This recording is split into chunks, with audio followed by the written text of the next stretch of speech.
রাজধানীর ধানমন্ডি থানায় করা হত্যা মামলায় সাবেক নৌপরিবহন মন্ত্রী শাহজাহান খানের 7 দিনের রিমান্ড দিয়েছে আদালত।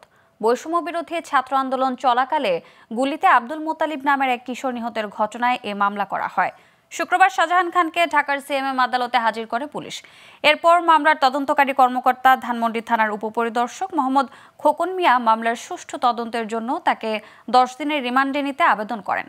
শুনানি শেষে ঢাকার মেট্রোপলিটন ম্যাজিস্ট্রেট মাহবুব আহমেদ তার 7 দিনের রিমান্ড দেন। এর আগে বৃহস্পতিবার রাতে রাজধানীর ধানমন্ডি এলাকা থেকে শাহজাহান খানকে গ্রেফতার করা হয়। গত 4 আগস্ট রাজধানীর ধানমন্ডি থানা এলাকায় ছাত্র জনতার আন্দোলনে যোগ দেন আব্দুল মোতালিব। সেখানে তিনি বুকে ও গলায় গুলিবিদ্ধ হন। এতে মৃত্যু হয় মোতালিবের। ছাত্র জনতা কোটা সংস্কার আন্দোলনকে প্রতিহত যে ঘোষণা দিয়েছিল, এই শাহজাহান খান একজন অন্যতম এই মামলার 23 নং জাহান্নামী আসামি। এই আসামির বিরুদ্ধে আজকের ঘটনায় সুস্পষ্ট অভিযোগ।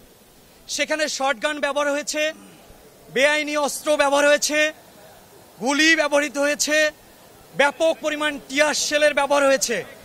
এর কারণে এই আসামির বিরুদ্ধে বিজ্ঞ আদালত সন্তুষ্ট হয়ে 7 দিনের রিমান্ড মঞ্জুর করেন।